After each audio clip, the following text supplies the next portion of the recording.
Hello, welcome to this video produced as part of the Further Maths Support Programme's material for A-Level Maths and Further Maths. This one is the last in the series on dimensional analysis and focuses on the use of dimensional analysis for modelling.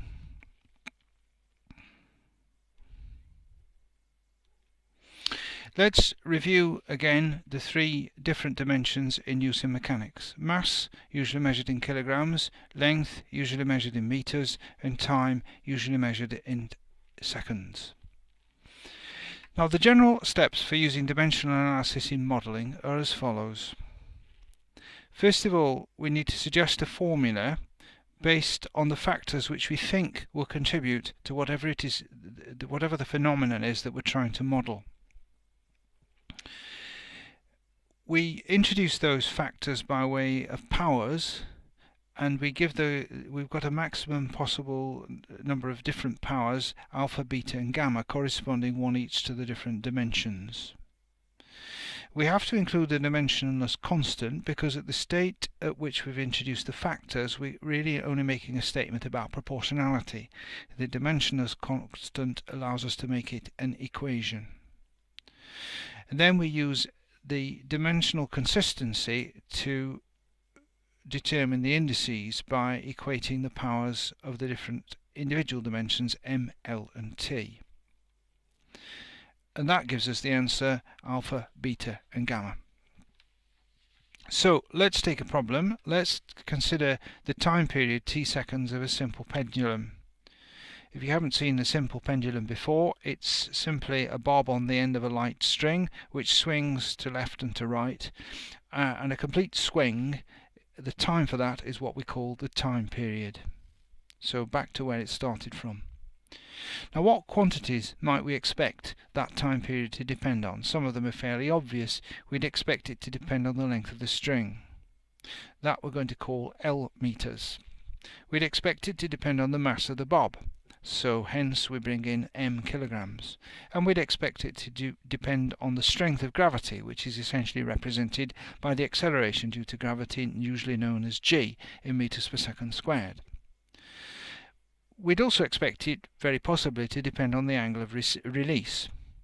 Now that brings in four different contributory factors when we're really only allowed three for this method to work.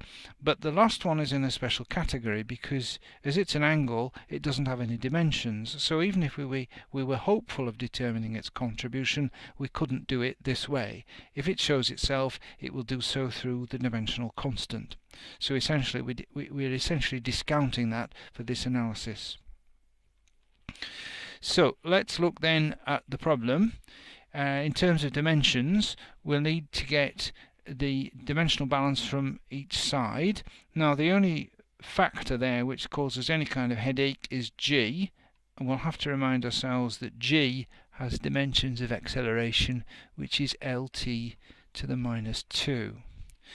So, thinking of that included to the power gamma, then if we consider each of the dimensions in turn, we'll get for m that there's nothing on the left, and that has to match just the beta on the right.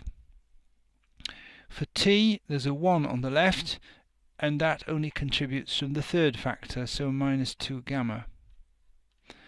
And then from the L, we've got nothing on the left again, and that comes in twice on the right. It comes in through the alpha and through the gamma. Well, the solution to those three equations is pretty much staring us in the face. Gamma is minus a half, and on that basis alpha is a half. So the actual analysis is very simple in this case. So hence we can say that if we put in the powers that I've just spelled out, you're going to have the minus a half on the g, that's the gamma, and you're going to have the half on the L, and nothing from the m. So if you use a square root sign and take note of the fact that a minus power is equivalent to a reciprocal, that simplifies to k root L over g. Now that we've obtained using dimensional analysis. It could be, of course, there's some other factor we hadn't thought of. It could also be the case that it depends on theta 0, we just don't know, but that would appear in the K. But we can do other analysis on this, and it's not within the scope of this video, but the answer, if you do further mathematical analysis, is that the period is 2 pi root L over G.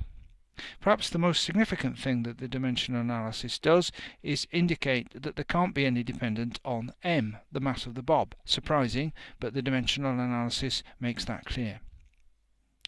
Well, that brings this video to almost to an end.